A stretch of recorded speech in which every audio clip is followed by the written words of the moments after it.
N'en déplaise à tous les libéraux de droite ou de gauche, le sens de l'histoire n'est pas de travailler plus, mais de travailler moins, nettement moins.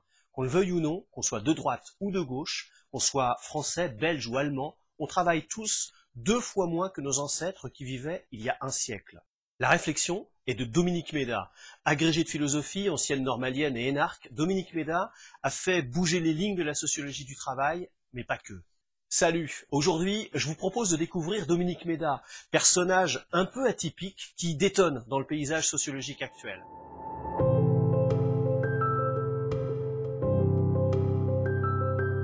Dominique Méda est née en 1962, elle est professeure de sociologie à l'Université Paris-Dauphine, elle a été directrice de recherche au Centre d'études de l'emploi, elle est membre de l'Institut de recherche interdisciplinaire en sciences sociales et titulaire de la chaire Reconversion écologique, travail, emploi, politique sociale au Centre d'études mondiales.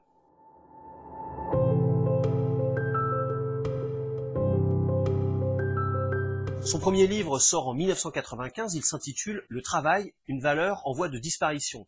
Elle y pose comme axiome que l'économie n'est pas le seul remède à la crise du travail et pose la question « Et si le consensus qui nous dit que l'homme a besoin de travail nous empêchait d'imaginer une société construite sur d'autres bases ?» À la suite d'auteurs comme Jérémy Rifkin, dont on a déjà parlé dans une précédente vidéo, elle estime qu'une société ne peut pas subsister durablement en se donnant pour seul objectif la production et pour seul lien social, le lien économique. Son ouvrage a suscité à l'époque de très nombreuses polémiques sur la place du travail et plusieurs controverses scientifiques, notamment avec une autre sociologue du travail, Dominique Schnapper. Pour Dominique Schnapper, c'est pas parce qu'on travaille moins d'heures qu'on peut en déduire que le travail a cessé d'être une norme et qu'il a cessé d'organiser la vie collective. Plus qu'ailleurs, principalement pour des raisons historiques, la société française a conservé un sentiment d'honneur lié au travail. Toute la difficulté, c'est donc de repenser le travail tout en trouvant de nouvelles valeurs à partager. Et sur ce point, Dominique Méda et Dominique Schnapper finissent par se rejoindre. Quoi qu'il en soit, le premier ouvrage de Dominique Méda a marqué les débuts de ses travaux en sociologie du travail. Elle a ensuite publié Travail, une révolution à venir en 1987, Travail, la révolution nécessaire en 2010, ou encore Réinventer le travail en 2013. Dans ce dernier ouvrage, elle analyse les résultats d'une enquête sur le rapport des Européens au travail. Elle note essentiellement le nouveau regard que portent les femmes et les jeunes sur le travail et elle préconise un meilleur partage entre la vie professionnelle et la vie privée, aussi bien pour les hommes que pour les femmes d'ailleurs.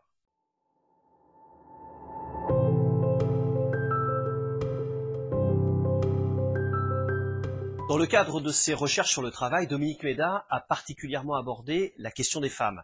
Elle a traité de ce sujet dans de nombreux articles, mais aussi dans 2 ouvrages, Le temps des femmes, pour un nouveau partage des rôles en 2001, et Le deuxième âge de l'émancipation en 2007. Ces travaux partent de la constatation que les femmes accèdent moins à l'emploi et occupent des emplois de moindre qualité que ceux des hommes, du fait de leur rôle au sein du foyer domestique. Elle décortique, analyse et réinterroge le modèle sociétal de la femme au foyer et ses implications concrètes quant à la vie professionnelle des femmes, rythme scolaire, règles de mobilité, etc.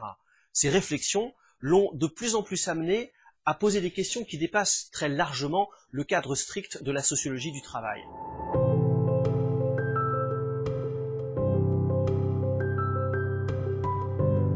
En 1999, elle publie Qu'est-ce que la richesse ? Dans cet ouvrage, elle remet en cause les instruments traditionnels de mesure de la richesse nationale, et notamment le PIB. En ça, elle s'oppose à la doxa majoritaire en économie et rejoint quelques économistes français comme André Gorz. Elle soutient qu'une nouvelle conception de la richesse, plus humaine et tenant davantage compte de l'écosystème, est possible. Dans la continuité de ses réflexions, elle publie « Faut-il brûler le modèle social français ?» Dans cet ouvrage, elle plaide pour un nouveau modèle de progrès socio-économique tourné vers la qualité plus que vers la quantité.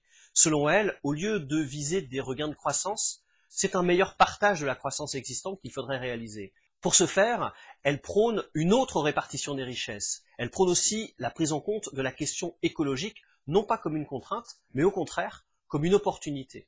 Au travers de ses ouvrages, au travers de ses nombreux articles et de ses participations à des colloques, elle milite pour une société d'égalité, pour reprendre ses propres termes. Dans cette société plus respectueuse de l'humain, les emplois et les ressources rares seraient mieux partagés. Son approche interdisciplinaire, philosophique, sociologique et économique On fait de Dominique Méda une chercheuse difficilement classable dans une école théorique ou disciplinaire. C'est une sociologue qui interroge de manière originale les rapports entre l'économique, le social et le politique, et qui tente, à travers sa pensée, d'offrir aux acteurs politiques des pistes d'action concrètes. Voilà, j'espère vous avoir été utile, j'espère vous avoir donné envie de découvrir ou de redécouvrir les travaux de Dominique Méda. Je vous dis à bientôt pour explorer un nouveau thème ou découvrir une nouvelle personnalité des sciences sociales. D'ici là, portez-vous bien. Salut!